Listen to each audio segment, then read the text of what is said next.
bonita. Ela é legal, ela é muito divertida. Eu acho a minha mãe fofa. Minha rainha? Ela é a melhor mãe do mundo pra mim. Exemplar, prejuta. É muito carinhosa comigo. Ela traz comida. Eu tenho um coração enorme. Bonita, corajosa.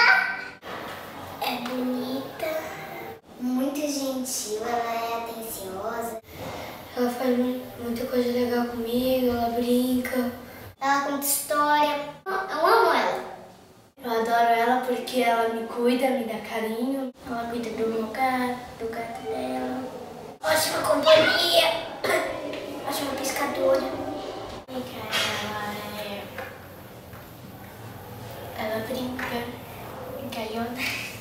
Ela deixou um monte de vezes eu dormir na casa das minhas amigas. E também tem um brigadeiro que ela faz delicioso. Quando eu tô doente, assim, ela me leva no hospital. Mãe, ela faz tudo aqui pra onde? Ela é muito guerreira. Ela me ama muito. É uma preciosidade pra mim. Linda, bonita e maravilhosa. Tá sempre perto da gente fazendo carinho. E a minha outra mãe, que é a minha avó, ela é também tudo pra mim. Se um dia ela chegasse a voltar pra mim,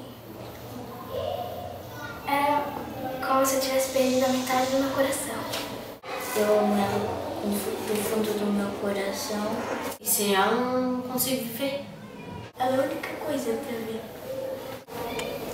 Ela é uma pessoa importante na minha vida que eu sempre quero estar do lado dela. Ela é perfeita do jeito que ela é.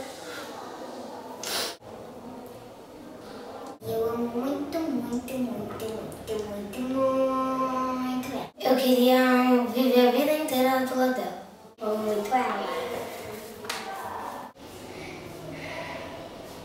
Eu sinto muito amor por ela. Eu diria pra ela que eu amo ela. Pra ela ter fé em Deus. Mãe, tia, Nunca vou te esquecer.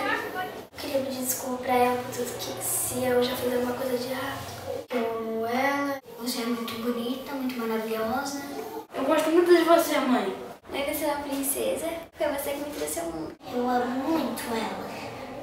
Tem que agradecer tudo que ela fez. Eu amo muito ela. E que dê tudo certo. E é só isso que eu peço. Mãe, vocês são maravilhosas. Mães, vocês são queridas, assim.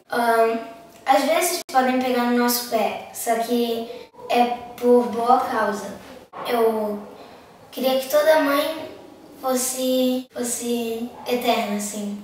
Feliz Dia das Mães!